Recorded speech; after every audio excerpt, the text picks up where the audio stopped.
Hello everybody, ఈ వీడియోలో వచ్చేసి మనం మా ఊరికి దగ్గరలో ఉన్న కంగాల్షా దర్గా గురించి తెలుసుకుందాం.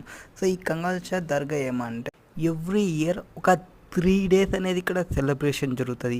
ఈ సెలబ్రేషన్స్లో మెయిన్గా first day, second day, third day. Second డేలో ఉర్సు జరుగుతుంది అండ్ ఫస్ట్ డే గంధం ఉంటుంది.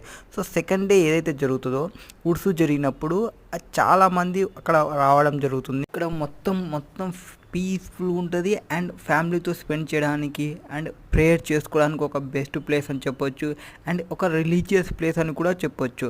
అండ్ ఇక్కడ క్యాస్ట్లతో సంబంధం లేకుండా అంటే హిందూ, ముస్లిం, క్రిస్టియన్స్ ఎవరైనా ఈ దర్గాకి అలవబులే. అండ్ చాలామంది అంటే ముస్లిమ్స్ అనే కాకుండా వేరే హిందూ వాళ్ళు కూడా వెళ్తూనే ఉంటారు. అండ్ ఇది ఎక్కడ ఉందంటే ఆంధ్రప్రదేశ్లో కర్నూలు డిస్టిక్కి నియర్లీ ఒక 10 kilometers, కర్నూలు సిటీ నుంచి ఒక 10 kilometers దూరంలో ఉంది.